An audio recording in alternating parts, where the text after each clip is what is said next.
Pra lá? Isso.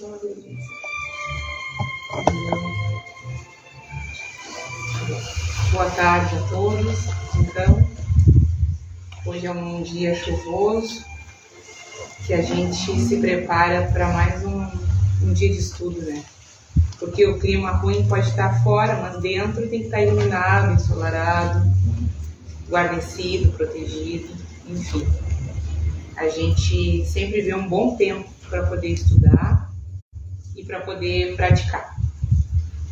Se alguém quiser dizer se o áudio está muito baixo, só se posicione com ok. Não sei se acho que não tem ninguém ao vivo ainda, né? Então, fazemos uma oração do Pai Nosso, para que a gente consiga ambientar e assentar o nosso consciencial e para elevar a nossa vibração, para que a espiritualidade consiga tocar não só o nosso coração, mas também a nossa consciência, que é símbolo, sinônimo, interligado ao coração, e através dela, o nosso verbo, que seja alinhado com a espiritualidade, com a egrégora, e que a gente possa trazer uma noite de estudo, de benefício para nós, para o nosso íntimo, para as pessoas em que a gente convive, para as pessoas em que a causalidade nos apresentou, para que a gente consiga quitar as nossas dívidas e para melhorar o nosso ambiente, estendendo ele um lugar seguro para todos aqueles em que vêm até nós. Pai nosso, que estás no céu, santificado seja o vosso nome, venha a nós o vosso reino, seja feita a vossa vontade, assim na terra como no céu. O pão nosso de cada dia nos dai hoje. Perdoai as nossas ofensas, assim como nós perdoamos a quem nos tem ofendido. E não nos deixeis cair em tentação, mas livrai-nos do mal. Amém. Em nome do Pai, do Filho e do Espírito Santo. Amém. Então, boa noite a todos. Não sei se já tem alguém ali em casa, bem ali em cima, acho que tem. Tem. Sejam todos muito bem-vindos. Aqui temos, como sempre, o modo presencial e o modo, o home, né? O modo online, o modo casa. E tá tudo certo. A espiritualidade, ela não vê limitações geográficas para atuar no nosso campo mental. Então, as pessoas que estão aqui estão sendo guarnecidas, as de casa estão sendo guarnecidas também, para que a gente tenha uma liberdade espontânea e fraterna de conversar através desses estudos que nos foram apresentados pela egrégora de Caritas. É mais uma noite, quase noite, em que nós estamos aqui para poder trabalhar o nosso íntimo. Então já vimos, né, desde lá da primeira aula, módulo 1, como é que a Umbanda se apresenta, qual é o fundamento, qual é a característica do médium e como ele chega dentro da espiritualidade. E também vemos, né, no módulo 2, como é que Deus se representa na Umbanda. Com esse consciomega, como a gente fala, essa consciência que abarca tudo e todos. Porque como a gente, né, brinca dizendo, olha, a Umbanda ela é brasileira. Sim, ela é de fato, ela nasceu no Brasil. E ela foi fundada por um brasileiro, através de um espírito que não tem essa mesma nacionalidade.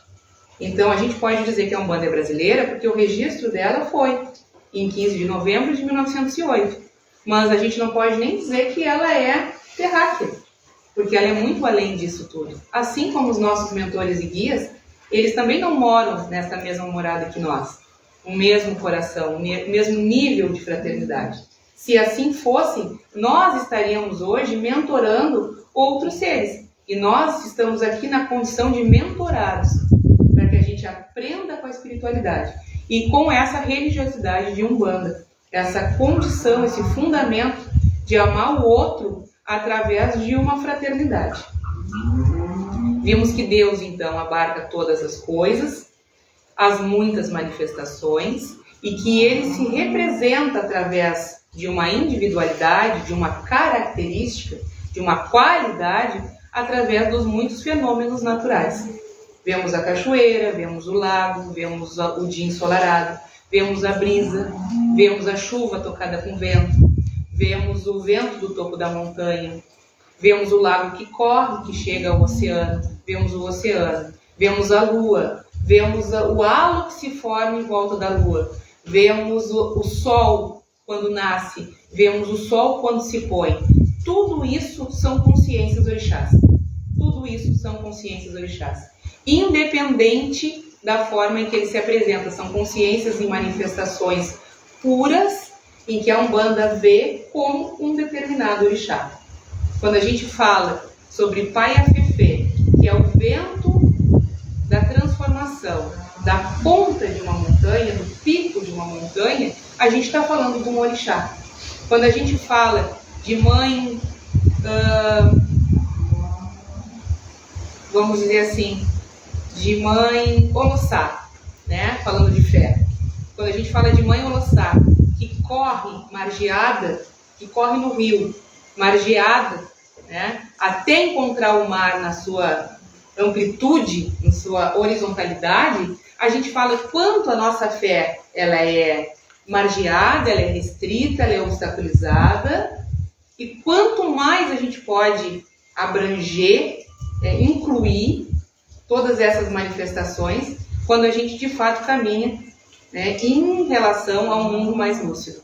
Então, Mãe Olossá, a orixá do rio, margeado, encontrando ali Pai Oxalá, que são ali os pedestais da fé, dentro da teologia de cartas, os dois polos, positivo e negativo, né? Mãe Olossá como negativa, Pai Oxalá como positivo, trazendo essa amplitude, essa condição de não estar limitado, preso, restrito, né? E, em contrapartida, um dando vida ao outro, porque é a vida do rio que também sustenta a vida que encontramos na diversidade da vida marítima, das vidas que encontram no mar, inclusive pela salinidade dele.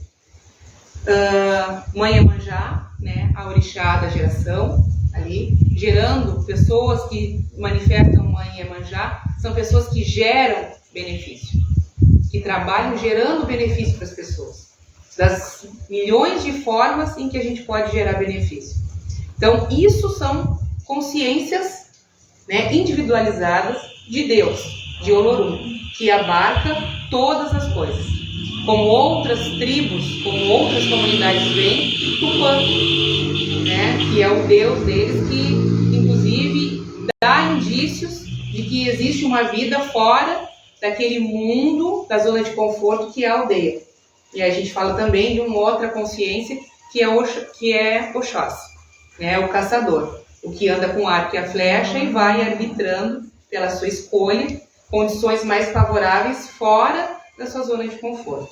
Então Deus, dentro da religião de Umbanda, vê a consciência orixá individualizada com características, qualidades dele próprio, assim, como formas da natureza. E hoje nós vamos ver duas em específico. Hoje é a aula 5 do nosso curso de teologia, um curso que a gente está fazendo sistêmico e cadenciado, dentro do nosso tempo, para que a gente tenha tempo para, de fato, levar aquilo para o ambiente do cotidiano, porque não adianta a gente trazer um curso de teologia só para dentro do terreiro e não utilizá-lo fora dele, porque a nossa vida acontece fora dele, não aqui dentro. Aqui dentro, desde que a gente bota o branco, que a gente passa pelo portal, pelo umbral da porta, naturalmente a gente já é ali transbordado pelo axé do terreiro, que é um ambiente que tem uma alta vibração. E a gente ganha, de fato, um choque de vibração quando a gente está aqui dentro. A gente é reenergizado. Mas essa energia em que a gente ganha, esse sobressalto na nossa vibração, ele tem que ser levado e magnetizado fora do terreiro. Porque senão a gente só fica como uma bateria de celular. E a gente só vai ali perdendo carga e angariando, contando o tempo para poder voltar novamente para o terreiro, para receber outro impulso de vibração e para poder viver melhor fora dele. Então a gente tem que aprender a viver melhor fora do terreiro e naturalmente levar esse ambiente íntimo, que é o nosso templo, com um alto padrão vibratório. E de que forma a gente faz isso? Experimentando as manifestações puras da natureza, em que nos foi ofertado, para que nesta morada onde nós nos encontremos, não só o corpo físico, mas também nosso corpo mental e causal, juntamente com o nosso perispírito, que está atrelado com o bioma do nosso universo, principalmente com o nosso planeta Terra, com a vibração dele, que a gente melhore. Melhorando a nossa condição íntima, a gente melhora o nosso mundo ao redor dele e melhora e ajuda nessa transição que a gente está passando da Terra. Então, como a gente fala, a gente tem 84 anos em média para trabalhar isso e a gente tem que fazer isso acontecer. Porque o nosso tempo é como aquelas ampulhetas. Ampulhetas é o nome daquele equipamento, né? Ali a areinha está se esvaindo. Uns têm mais, outros têm menos. Quando a gente nasce, a gente traz a nossa ampulheta na mão e a gente coloca sobre o nosso altar. Nosso altar é um sinônimo de nossa consciência. Aqui, ligado ao nosso chakra frontal. E a ampulheta vai ali, descendo. A gente não consegue conter o tempo, porque o tempo ele é fluídico e o nosso corpo perecível. Então, o que a gente pode fazer de melhor por nós, trabalharmos o nosso íntimo. De que forma? Com uma visão mais lúcida da vida. Falando de Pai Exu e Mãe Bombojira hoje, é a visão sobre a negatividade. E o que seria essa visão? Né? Nós temos ali 3 tronos: visão, aspiração e axé. E nós temos consciências orixás, qualidades de Deus individualizadas para o nosso auxílio, que tratam os três pilares. Visão é quando a gente olha e inclui aquilo, inclui o mundo, inclui para dentro de nós. E naturalmente nós estamos sempre arbitrando. Sempre. Tudo que passa na frente dos nossos olhos, é a naturalidade da humanidade, já é definir se aquilo é bom, ruim ou tanto faz. Naturalmente, por mais que a gente esteja em vigília para que não faça, a gente faz. Então, aí está um esforço além deste para trabalhar a nossa visão através de Pai Exu e Mãe Bombojira, que é a visão sobre a negatividade. Quem fez, e eu passei para a maioria da comunidade que vem nos acompanhando, a trilogia que o Tata Lobo fez com os 88 orixás. E ele tocou um a um.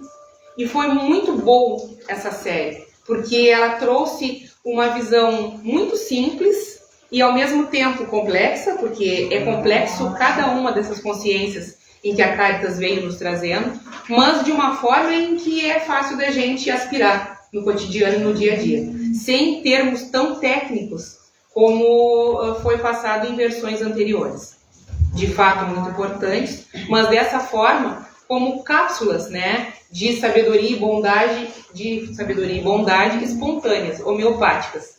Então, o Paulinho falou que Pai Exu e Mãe Bombojira são o casal, vamos dizer assim, de consciências divinas de maior complexidade dentro do Orumbalé de Caritas. Por quê? Porque ele vê a negatividade e naturalmente nos imbui de esgotá-la. Quando a gente fala que nada se faz sem Exu, é uma grande verdade. Isso é uma máxima do candomblé, né, do culto de nação. É porque eles cultuam o orixá e Exu de uma forma um pouco diferente da espiritualidade de Caritas. Mas quando eles dizem que nada se faz sem Exu, também falando das linhas de trabalho Exu e Bombojira, eles dizem que nada se faz com negatividade. Porque qualquer trabalho, seja ele voluntário, sem fins lucrativos que a gente vai desenvolver, com negatividade, esse trabalho não vai ser bem feito. Ele não vai se cumprir um propósito da espiritualidade. E naturalmente ali a espiritualidade recua e deixa que a gente vá ali experienciando e manifestando a nossa negatividade velada por caridade, até que um dia a gente se dê conta de que o caminho não é bem aquele. Então, Exu e Pombogira, eles são atrelados ao vigor e ao estímulo. Se eu pudesse sugerir para que a nossa prática tivesse 2 palavras-chave ao longo dessas 2 semanas, até o nosso próximo encontro, seriam essas 2 palavras-chave. Vigor, atrelado a Orixá Exu, e estímulo, atrelado ao Orixá Pombogira. E agora a gente vai ver um pouquinho porquê de cada um deles. Quando a gente falou sobre a característica do culto de Umbanda, a manifestação do espírito para a prática da caridade, caridade no sentido de amor fraterno, naturalmente ali a gente não fala, mas já está embutido amor, humildade e caridade. Porque o somatório dessa equação forma o engajamento caritativo e é o amor fraterno. Então, a manifestação do espírito, aqui o espírito encarnado, né, imbuído por esse perispírito denso, atrelado ao bioma planetário, né, se manifestando consciencialmente, incluindo tudo que chega, visão de negatividade, visão de positividade, trabalhando o amor fraterno. Amor, incluindo tudo e todos, e potencializando os hábitos positivos. Humildade, se sentindo ali equivalente a cada um, com diferenças de pessoalidade frente às nossas escolhas. E o ponto-chave que nós vamos falar hoje, fraternidade. A consciência Exu e Pombogira, eles vêm ligados a esse terceiro atributo da característica da religião de Umbanda, fraternidade. Sem fraternidade, na ausência dela, nós nos imbuímos de negatividade. E essa negatividade em que a gente precisa trabalhar em nós para evidenciá-la no mundo, no cotidiano, nas relações sociais, profissionais, acadêmicas, enfim, para trabalhá-las. Porque quando a gente define que uma pessoa é trevosa, a gente naturalmente ali tem uma definição própria do que é treva, porque a treva está dentro de nós. Em algum momento da vida, nós também fomos trevosos. E naturalmente, nesse momento, quando a gente define fulano, ou beltrano, ou a ciclana como trevosos, ali nós nos colocamos a julgá-lo. E aí a gente está incluindo essa negatividade do outro, evidenciando. Muitas vezes de forma lúcida, sim, que gera muita positividade e benefício para nós, porque nesse momento, ao invés de brotar raiva, ódio, vontade de matar, gera compaixão, gera que aquilo em algum momento acabe na vida dele e que ele consiga se imbuir de fraternidade para não se movimentar dessa forma, para não se manifestar com tanto rancor, gerando causalidade. Só que neste momento em que a gente olha para aquilo, para aquela negatividade daquele ser, e naturalmente gera ódio, raiva, rancor, nojo, aversão, nesse momento a gente está se isolando dele. Ao invés de gerar compaixão, que é sinônimo de fraternidade, gera a ausência dela. E aí nós somos 2 seres a ser amparados. Por isso que a complexidade de se trabalhar em primeiro momento essa consciência de pai Exu e mãe Pombogira.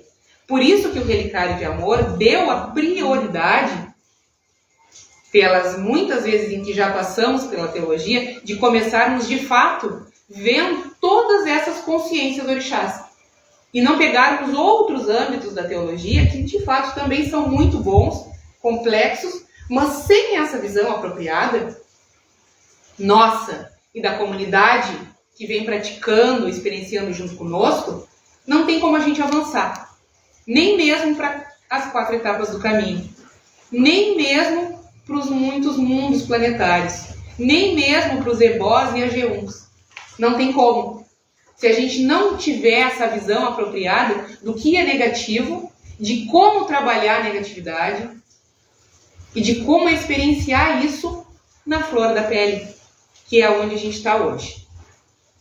Então, Pai Exu, o vigor em olhar a negatividade e, de fato, não deixar que ela também nos inunde, não ser reativo a ela. E sim, de uma forma fraterna, imbuir o ser trevoso à nossa frente de fraternidade e de compaixão. Para que a gente não seja, de fato, contaminado com esse nível de negatividade que vem, muitas vezes, como um caldeirão de óleo fervendo, como o Pai Benedito muitas vezes nos explicou, nos machucando.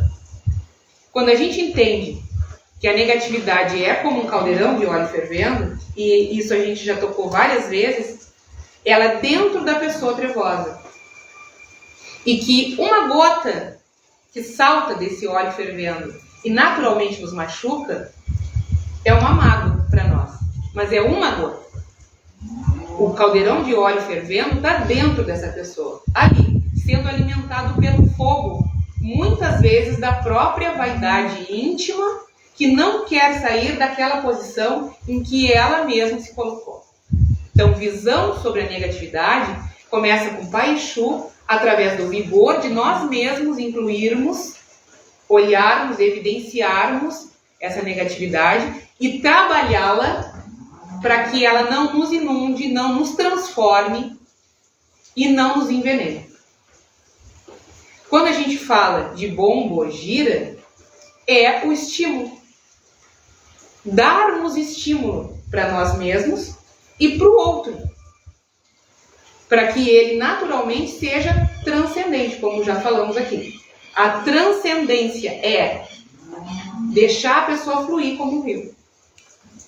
E, nas suas muitas margens de causalidade, sendo transformado por esse caminho. Então, Exu e Bombogira. Polos se conjugam e olham, experimentam a negatividade. Nada se faz sem Exu. Nada se faz, nada de construtivo se faz sem olharmos a negatividade. Porque a negatividade que está atrelada, ligada à fraternidade e à ausência dela.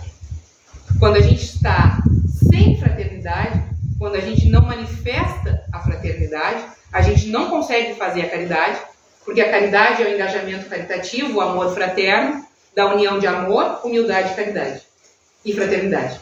Então, sem a fraternidade, a gente não consegue, a gente se distancia do outro, a gente se coloca distante do outro, a negatividade dele é só mais um quesito para que eu possa julgar, apontar, condenar, rotular, taguear e me afastar dele, e naturalmente eu gero causalidade. Quando a gente julga alguém, que no decorrer da nossa teologia nós vamos falar sobre consciências de causalidade, que é Exu, que é Xangô, a gente está usando de um atributo que não nos cabe. Porque a gente precisa trabalhar o nosso íntimo e não o íntimo do outro. Quando a gente aponta o outro, a gente está trabalhando como Xangô, de uma forma negativa.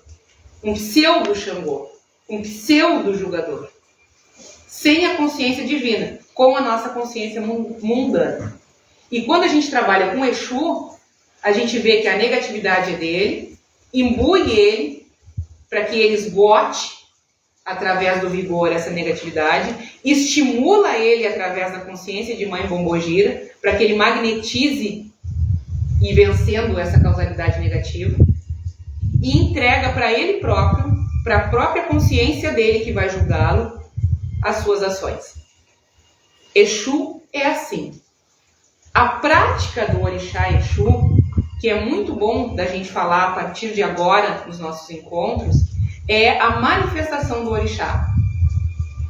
Como é que a gente faz isso de uma forma bem prática? A gente senta na permanência em Deus, através daquele fluxo de pensamentos que vem naturalmente. Quando a gente senta e relaxa o corpo, a mente se ativa. Porque quando a gente está na atividade do dia a dia, seja dentro do nosso labor, do cotidiano, a gente está com a mente focada para que nada dê errado naquela atividade. Mas quando a gente senta de fato em casa e relaxa o corpo para fazer uma meditação, é aí que a mente trabalha contra. E aí a gente começa a vir um fluxo de pensamentos. Do dia, do colega, da mãe, do pai, do irmão, né? Do que não comprou no super, enfim. Vem aquela enxurrada, transborda o nosso campo mental. É nesse momento que a gente permanece em Deus, naquele fluxo de respiração, deixando tudo aquilo vir, mas em vigília sobre tudo, e deixando ele passar. Nesse momento, a gente manifesta essa prática do Orixá Exu e Orixá Pombogira. A gente nomeia um atributo de prática para aquele dia. Ou seja, a gente pega uma pessoa para colocar ela em prática. Senta ela na nossa frente, no banquinho do pensamento, e diz, e olha toda aquela negatividade. Em qual pessoa? A que mais está próximo de nós. Fazendo ali, aprontando, né? Como a gente fala. Contribuindo para a nossa causalidade ser sempre pútrida, vamos dizer assim. Então a gente pega aquela pessoa, aquele endereço vibratório, pessoa com CPF mesmo, coloca ela sentada na nossa frente e manifesta Exu para ela. Como assim manifestar Exu? Nós nos transformamos em Exu. A gente olha para aquele ser ali e vê, enxerga a negatividade dele. Mas daí a gente vê com uma consciência de mãe bombogira, estimulada por ver a negatividade e imbuí-la que aquilo ali se esgote naturalmente. Olha para aquilo, enxerga aquela negatividade, e toda vez que o nosso sentimento se condicionar a julgar, a dizer tu é isso, tu é aquilo e tu não vai mudar, a gente inverte o jogo. Íntimo. A gente olha para aquilo e diz, não, tu tens condição de mudar. Tu vais mudar. E toda vez que algum fato que ela nos fez e nos tocou profundamente, nos magoou profundamente, a gente vai trabalhando aquilo naturalmente dia após dia, até que ele deixe de doer de fato. Para que a gente olhe para aquilo e veja, meu Deus, ele fez isso, porque isso, essa ação negativa é sofrimento. Isso aqui é sofrimento. Não é só maldade, é também ignorância. Porque ninguém erra, peca ou maltrata por sabedoria. A não ser legiões, que a gente sabe que existem, como magos negros, que têm essa intenção. Fazem por uma sabedoria totalmente negativada. Mas o ser que está aqui encarnado, ele escolheu estar aqui encarnado. E essas uniões, elas são todas geradas pela causalidade. E essas ações negativas em que são feitas no nosso cotidiano, ela é atrelada à ignorância. E quando a gente manifesta Pai Exu frente a elas, a gente imbui esse ser com uma consciência divina, com uma consciência pura. E espera que essa pessoa melhore. Se não agora, daqui a 100 anos, na próxima encarnação. Quando de novo mergulhar na carne, gerando um outro perispírito, mas trabalhando, inclusive, o mesmo campo causal e mental. Porque o campo causal e mental, ele nos acompanha vida após vida. E é isso. Esse momento, ele é hábil. Já que nos é apresentado fundamentos de sabedoria e bondade, a gente precisa fazer uso deles.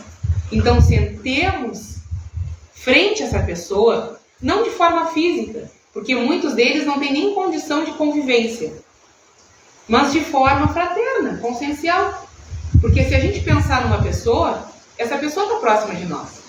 Quando a gente tem raiva de alguém, quando a gente tem mágoa de alguém, são sentimentos que se localizam aqui no nosso campo gástrico, a gente convive diariamente com essa pessoa.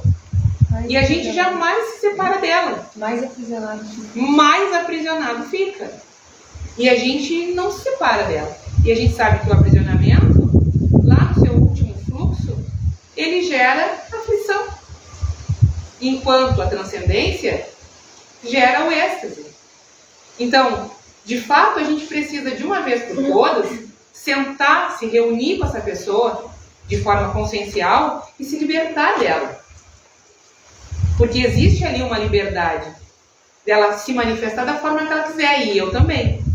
E se hoje eu fizer o acordo comigo mesmo, porque isso não é um acordo com outros, é um acordo único de melhorar o meu íntimo, o meu consciencial e a minha vida, eu encerro aqui esse fluxo de causalidade. Então, ou eu levo ele para adiante nas próximas vidas, daqui a 150 anos, ou eu me manifesto agora, no aqui e agora, com as pessoas em que mais são trevosas frente à minha visão. Porque elas podem ser trevosas para mim, mas elas podem ser divinas para outras. Então, tudo é uma questão de percepção também. Então, Pai Exu é a consciência divina, prisma de Deus, qualidade de Deus, que olha a negatividade, inclui ela, porque é visão, enxerga, e manifesta naturalmente, ó, o link lá com a fraternidade, compaixão, para evidenciar o sofrimento e naturalmente aspirar que ele cesse. Mãe Bombogira, qualidade divina, prisma de Deus, ligada ao estímulo da nossa vigília, está sempre presente uma visão lúcida, sem a escuridão do nosso consciencial, que muitas vezes também fica rancoroso, imbuindo o ser, potencializando para o esgotamento dessa negatividade. 2 polos, positivo e negativo, Exu e Bombogira, vigor, estímulo. Palavras de ordem para as nossas semanas. Vigor, para ter ânimo, estímulo, para ter cadência. Não adianta a gente ter ânimo, sair correndo, tropeçar e cair e ficar deitado. Temos que ter ali vigor para caminhar e estímulo para se manter caminhando. Transformar o caldeirão de óleo quente em caldeirão de perfume. Exatamente, que seria a visão da positividade através de Mãe Oxum. Maravilhoso. Então, Pai Exu e Mãe Bombogira são isso. Quando a gente fala, né, eu vou fazer agora a parte do velho, a gente tinha combinado de fazer em dupla essa primeira apresentação do Urumalé e abrir para próximos instrutores, para que não fique algo só maçante em que eu fico falando. Então, para também ter muitas outras visões da espiritualidade, né, agindo através dos aparelhos mediúnicos. Mas eu vou fazer uma partezinha do velho para que siga o propósito que nós temos, em que cada encontro a gente traga essa amplitude de Exu, Mãe Bombogira e demais orixás, dentro também de um âmbito fisiológico. Então, falando um pouquinho do corpo humano, né, que é ligado ao planeta Terra, a gente tem o elemento terra dentro do nosso corpo humano, que é o chão, né? Falando também que Exu, ele está ligado à terra vermelha. E Mãe Bombogira é essa terra mais fértil, a terra mais escura, que é onde a gente planta. Por isso o estímulo, a terra vermelha de terreiro, isso mesmo, Eduardo. Então, no nosso corpo, a gente tem o elemento terra, ligado aos nossos chakras. Os nossos chakras, o chakra básico, que está ligado, consequentemente, às nossas suprarrenais, ou adrenais, como a gente queira chamar. As adrenais, elas excretam vários hormônios na corrente sanguínea. Entre eles, a adrenalina, noradrenalina e cortisol. O cortisol, numa quantidade, numa concentração excelente, ele é um anti-inflamatório. Ele é bom. Quando ele está numa quantidade excedente na nossa corrente sanguínea, ele é o hormônio do estresse. Por isso que muita gente estressada sente muita dor na musculatura, muita contratura muscular. Porque a gente está com excesso de cortisol. A gente está estimulando, através do nosso consciencial, de que tudo que passa na frente dos nossos olhos nos estressarem. A gente é muito reativo ao meio. E com isso, a gente potencializa as nossas adrenais. O que elas fazem? Quando a gente está dando combustível para ela, estímulo para ela, elas trabalham. Elas entram num fluxo e trabalham. Não só o chakra básico entra em hiperatividade, mas o centro físico que está ali conjugado com ele, que são as adrenais. O que elas fazem? Adrenalina, tu fica ali imbuído na tua agressividade, de ir para frente, de avançar, extremamente estressado, com contratura muscular. E noradrenalina também, em contrapartida, que tu fica ali também ciclando em estágios de raiva e medo, raiva e angústia. Quando tu está dessa forma, tu está magnetizando o teu chakra básico, potencializando o mesmo, aumentando a atividade do chakra básico. Ele fica em hiperatividade e tu fica assentado na terra. Jesus Cristo dizia: estejam nesse mundo, mas não façam parte dele. Exatamente por isso. Não super potencializem o chakra básico. Não usem demais os teus hormônios de fuga e luta e o teu nível consciencial de estresse. Porque tu fica ligado na materialidade. E quando o chakra básico ele está em hiperatividade, tu te distancia da espiritualidade, que na contrapartida é ligado com a pineal.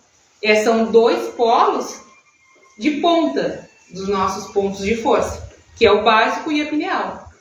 O básico de alta densidade e baixa vibração. A pineal de alta vibração e baixa densidade. É o chakra da espiritualidade e o chakra da materialidade. Em hiperatividade básico, tu não enxerga a espiritualidade agindo na tua vida. Tu acha, inclusive, que isso é coisa de cinema.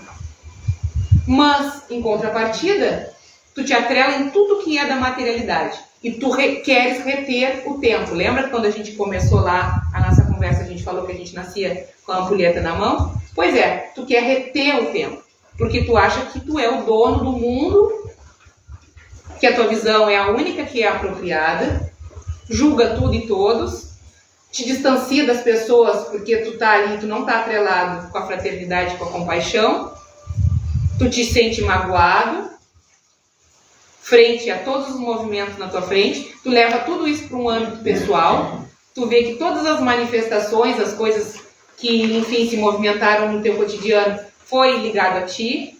Um bom dia que alguém chega e te dá torto, tu já acha que foi alguma coisa que tu fez, ou alguma coisa que se gerou entre o relacionamento de vocês. Tu não dá nem a liberdade das pessoas serem como elas são e terem as suas próprias demandas, e tu não inclui as pessoas como de fato elas devem ser incluídas, com compaixão e fraternidade.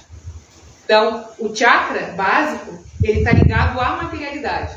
É um chakra que se tem que trabalhar e potencializar? Sim. A gente, o plano físico, ele é aqui tangível, tocante à materialidade. Mas não que a gente viva só nele. A gente descarrega o nosso consciencial e a gente se liga com a espiritualidade. Porque a espiritualidade é o permanente. A materialidade é o temporário. Por mais que o nosso cotidiano nos diga o contrário. Por mais que o nosso cotidiano nos diga que o que a gente precisa é ter o carro do ano, a casa super valorizada e que a espiritualidade e os espíritos nem existem. Isso é coisa que inventaram para nós. por mais que nos digam isso, é o movimento contrário que a gente precisa fazer. Nos imbuir de vigor e estímulo para vencer todas essas demandas que vêm através de nós. Então, o básico está ligado à materialidade. Quando a gente superpotencializa ele, a gente só enxerga coisas do cotidiano, da materialidade. Pessoas indo e vindo na nossa vida, e essa condição que a gente tem de lutar e fugir. Lutar com uns e fugir de outros. Nisso a gente se torna solitário, que é a solidão desamorosa.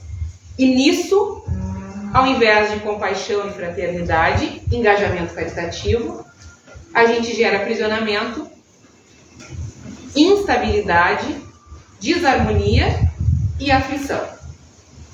Que é a aula 3, final do módulo 1. Então, Pai Exu e Mãe Pombogira. Negatividade. Visão da negatividade. Prática para a semana. Botar uma pessoa que eu vou eleger no banquinho do pensamento e imbuir ela de compaixão. Quando eu faço isso para aquela pessoa, geralmente um aprontão, eu estou me libertando dela.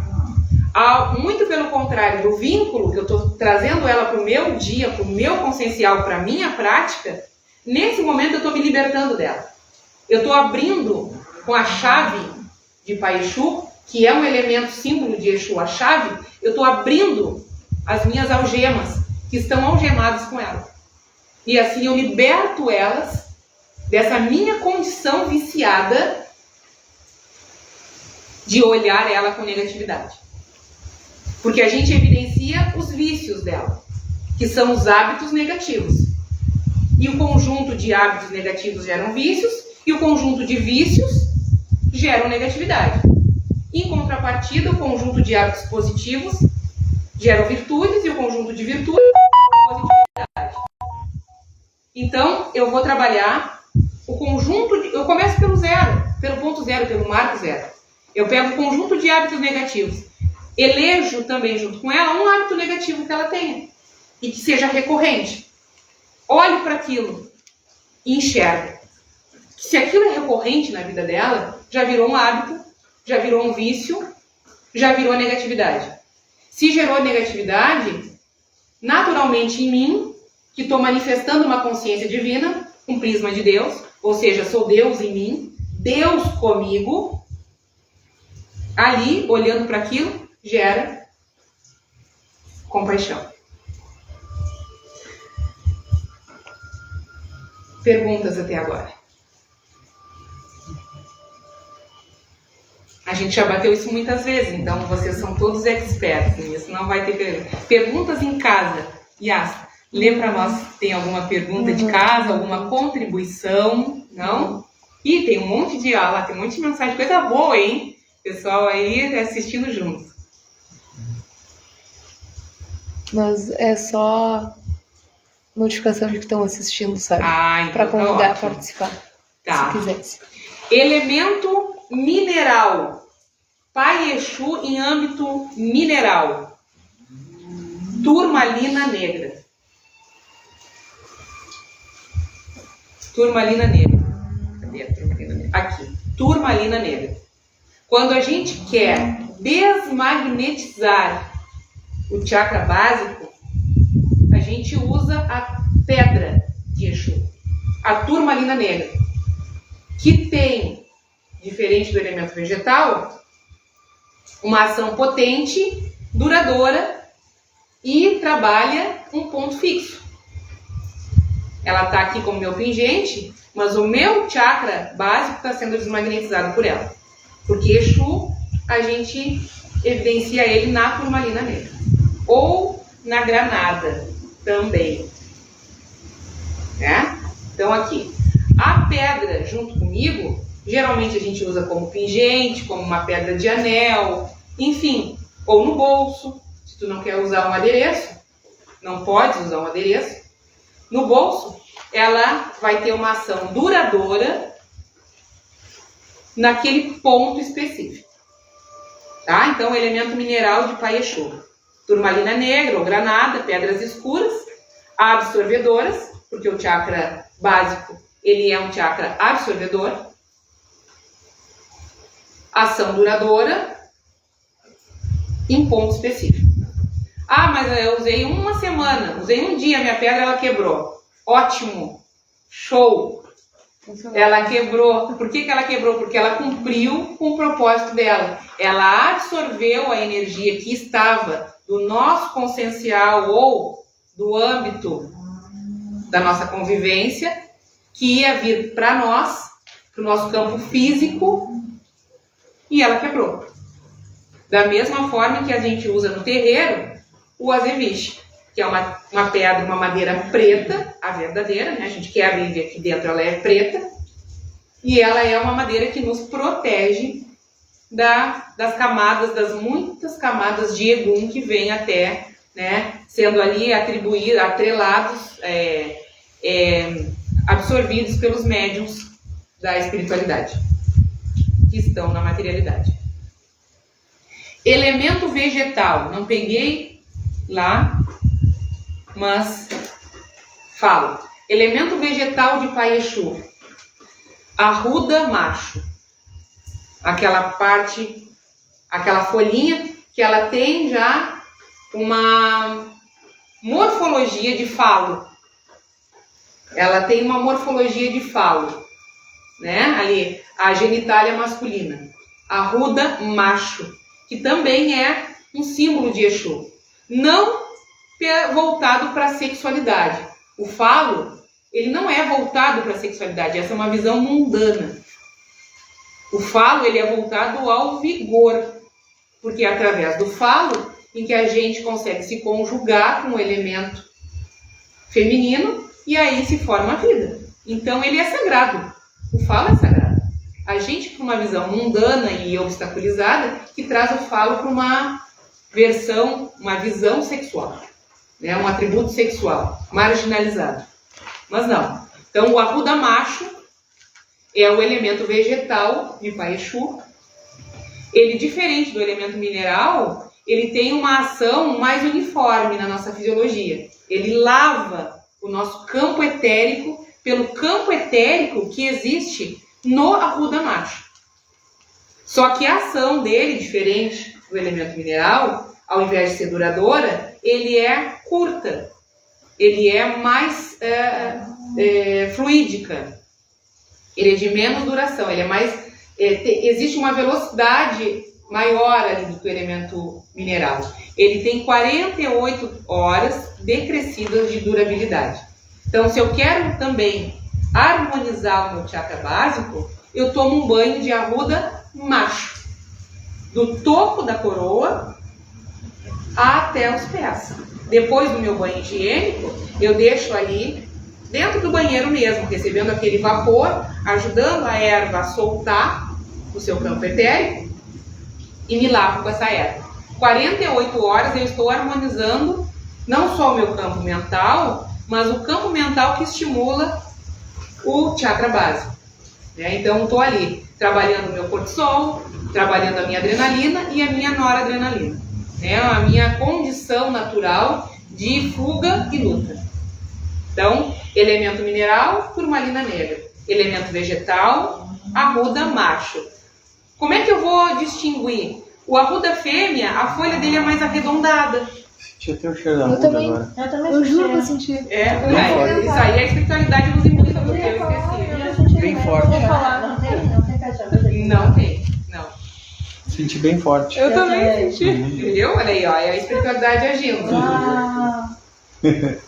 Mas veio na hora, O arruda fêmea é aquele arruda que é mais parecido com a genitália feminina. Ele é mais arredondado, com as formas femininas. O arruda macho, a folha dele é semelhante ao falo, que é o vigor. Sim, a arruda E a macho limpeza. a folha é mais grossa e a fina é miudinha. Assim, Isso. bem fininha. Então, é o elemento vegetal de Exu. Comida de Exu. Comunhão através do alimento. A G1, que é o que a gente chama na espiritualidade. O milho. Ah, mas por que o milho? Porque o milho, ele dá em qualquer solo. O solo que a gente plantar o milho, ele dá. a condição favorável é o calor, ele precisa do solo quente. Por isso que a gente tem ali uma condição de plantio que vai de outubro a fevereiro. Então, o milho, se ele plantar num solo arenoso, que é o campo geográfico de Exu, ele dá. E ele ascende em direção ao céu. Ou seja, ele modifica, ele tem vigor, estímulo para crescer em direção à luz, ao sol, e nos dá o alimento, que é um alimento que nos nutre.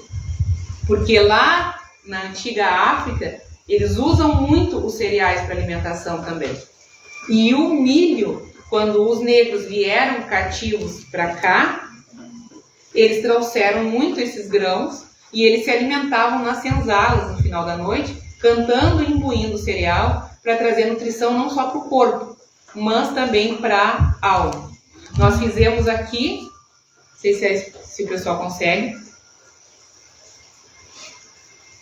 ver, um elemento, acho que consegue aqui assar, o elemento do milho branco com coco, ofertando para Exu, né? Fizemos o AG1,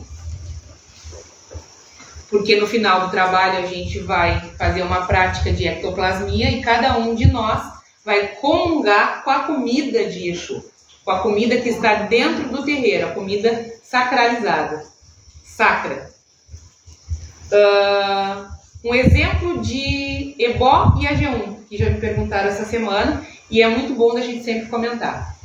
AG1, comida, a gente come e comunga com a espiritualidade.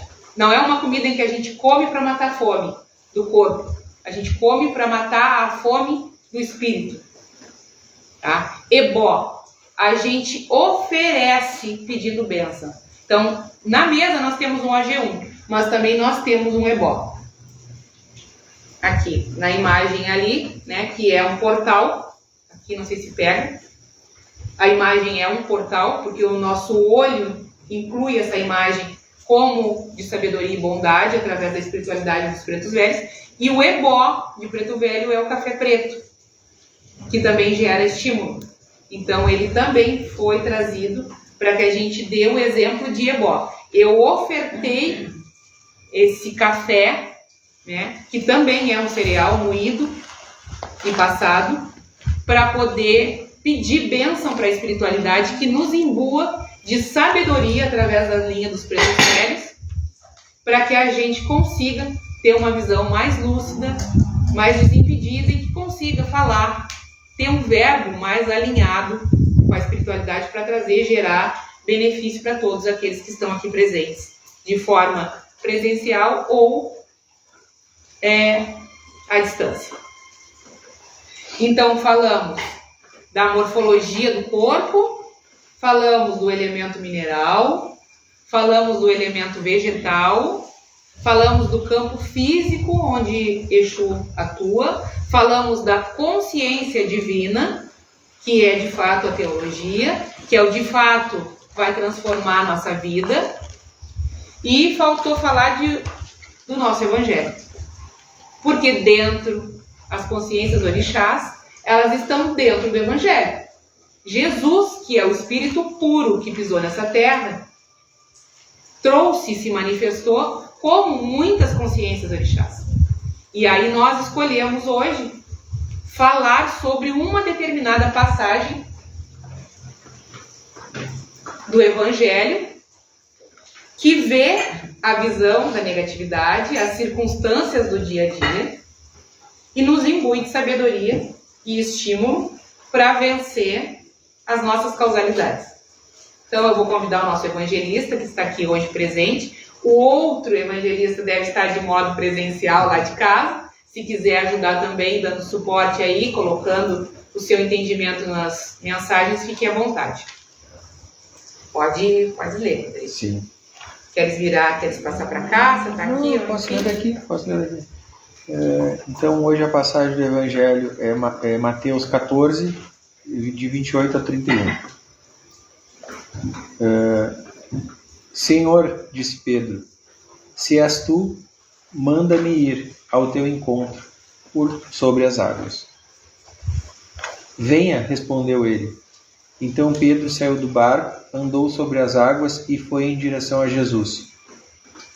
Mas quando reparou no vento, ficou com medo e, começando a afundar, gritou: Senhor, salva-me! Imediatamente Jesus estendeu a mão e o segurou e disse: Homem de pequena fé, por que você duvidou?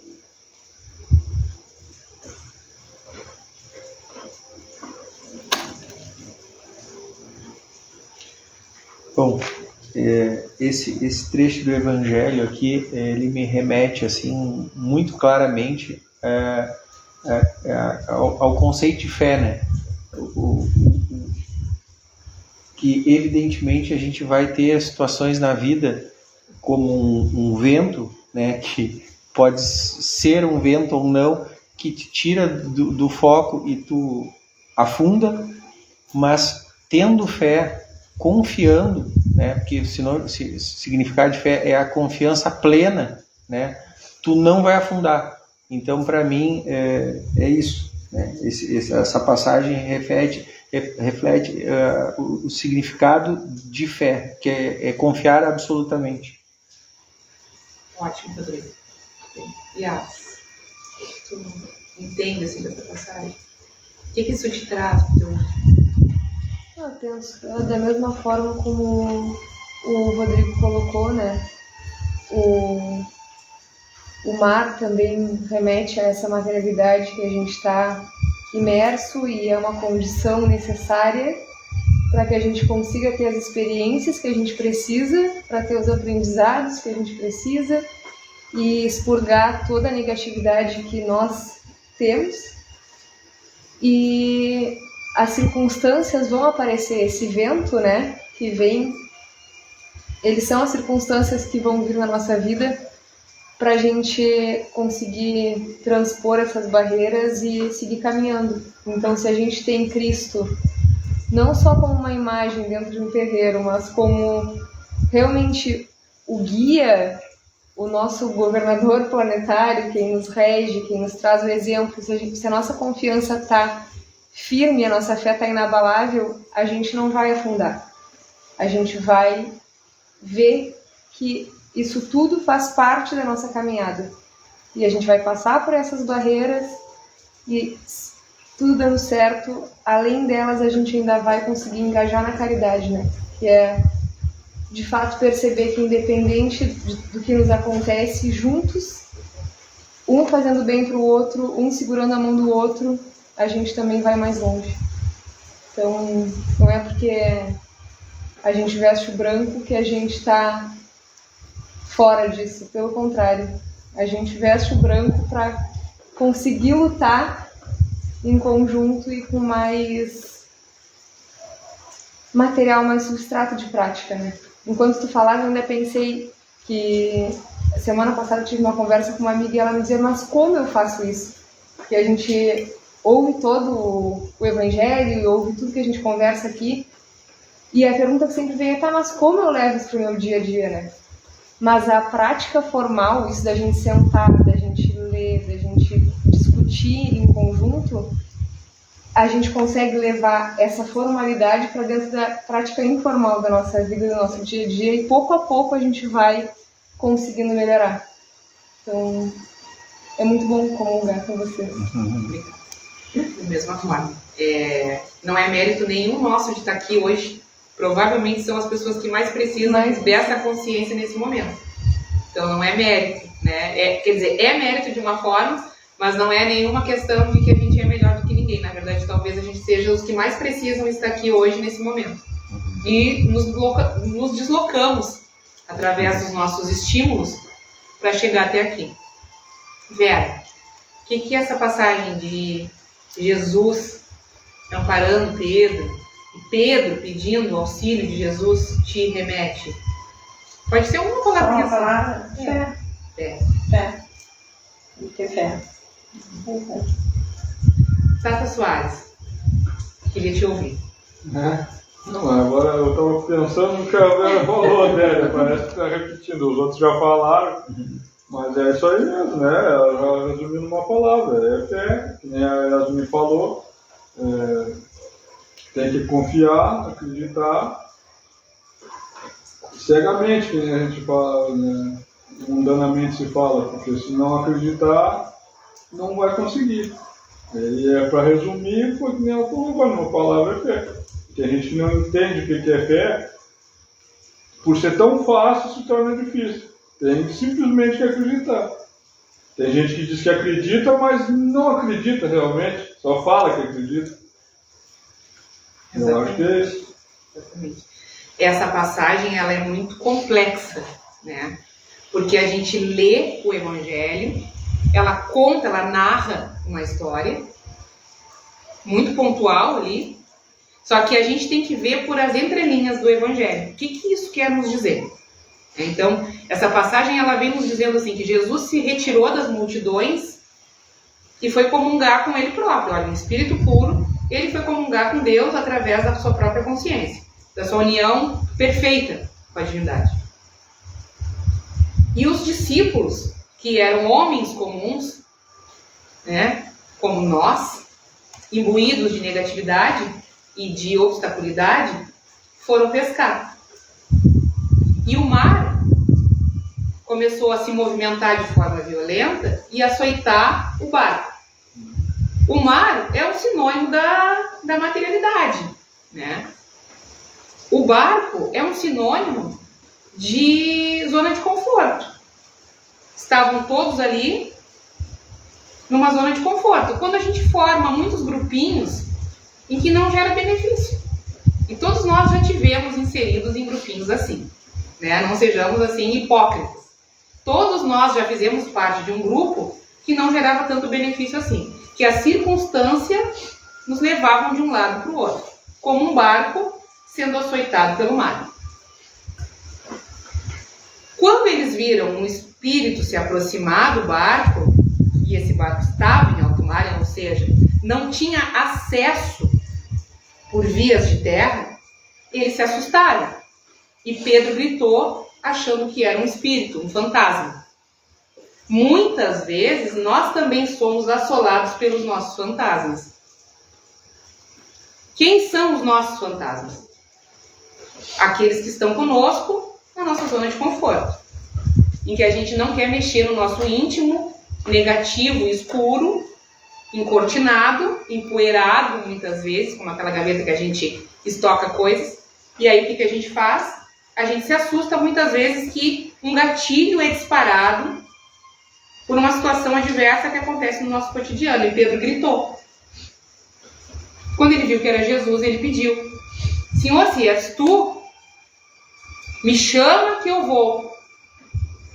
Ou seja, ele teve um vigor de Exu e um estímulo atrelado à sua fé em Jesus Cristo para ir ao encontro dele. Como a gente fala, né? Terreiro de Umbanda não faz milagre. Ele pode fazer magia, mas ele não faz milagre. A pessoa tem que querer mudar para poder ser mudada. Ela tem que caminhar para poder se reencontrar consigo mesma. Então Pedro saiu do barco e Jesus disse para ele: vem. Então Jesus estimulou. Então ali Jesus agiu como um bombogira: vem ao meu encontro. E ele saiu do barco, imbuído de fé, como vocês muito bem falaram, e caminhou sobre as águas, como Jesus Cristo. Ou seja, as águas, horizontalidade, ali, né, simbolicamente representado pelo campo físico, ele caminhou sobre o campo físico, ele estava além do físico, além da materialidade. Ele estava imbuído de positividade, de espiritualidade em relação à fé que ele tinha no Cristo. Caminhou, só que aí bateu o vento. O vento é sinônimo de circunstâncias. Como a Yas falou, as circunstâncias que nos acometem todos os dias e que a gente sempre fala que em dia de trabalho vão surgir mais ainda para que a gente não chegue até aqui. Que no nosso cotidiano de prática vão surgir muitos trevosos para que a gente simplesmente largue a espiritualidade e diga: não, a humanidade de fato não tem compostura. Não tem como ajeitar. Deixa ser como é. Larga de mão. Me isolo daquela pessoa. Então, ele caminhou sobre as águas, mas bateu o vento. E há circunstância. As circunstâncias que nos impedem de caminhar e nos atrelar à espiritualidade. E nesse momento ele afundou. Ou seja, nesse momento ele voltou à energia dele que estava atrelada pela pineal como básico. E afundou.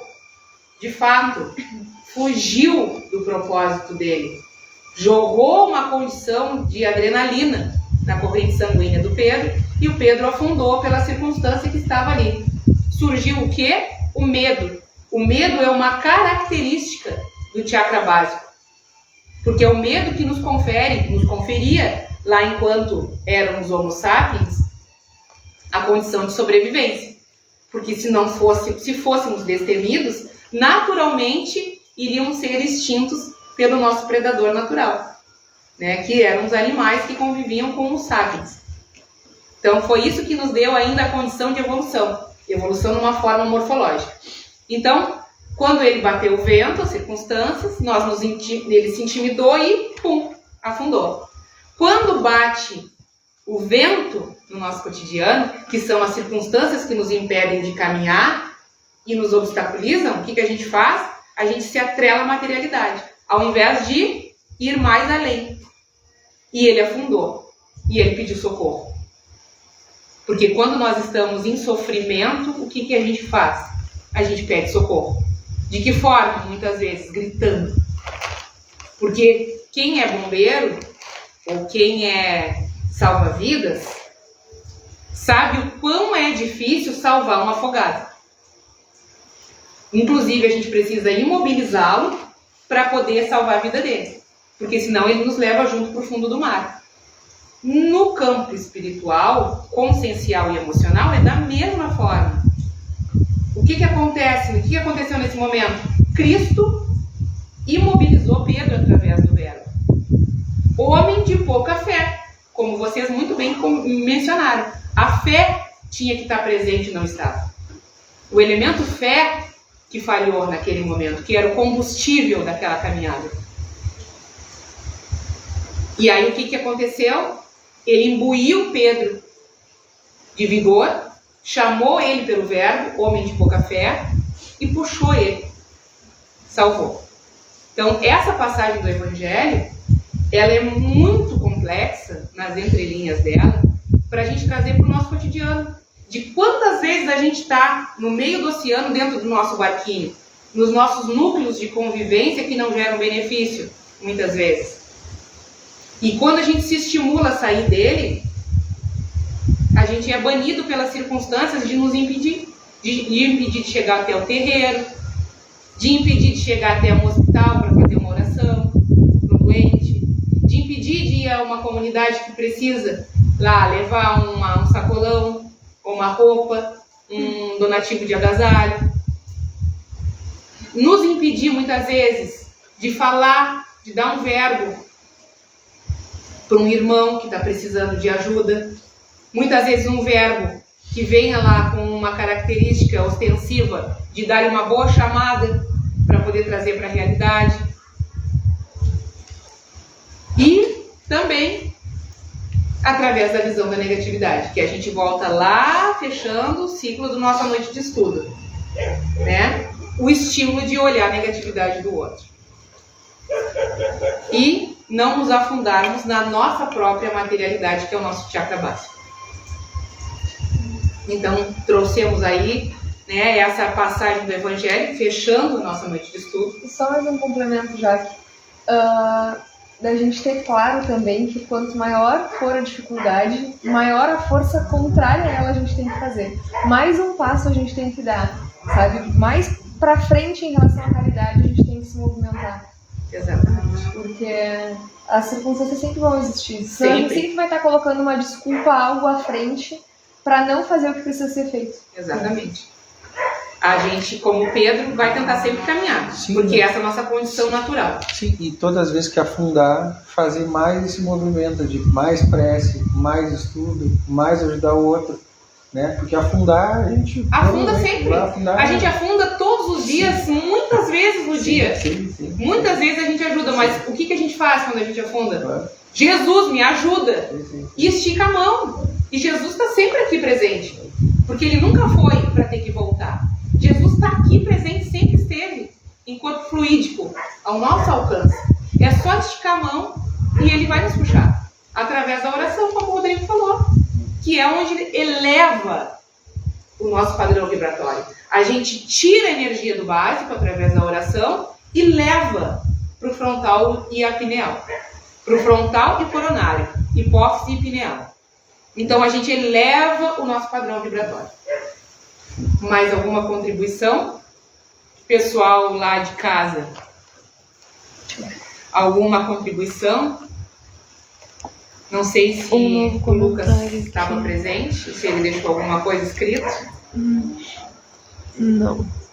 Hoje seria uma noite em que nós estaríamos com o terreiro cheio, mas o tempo, né, nos impediu de estarmos aqui de forma presencial, mas não vai nunca nos impedir de estarmos aqui de forma consciencial. O nosso coração está aqui. Na semana que vem nós vamos colocar as janelas na nossa capela.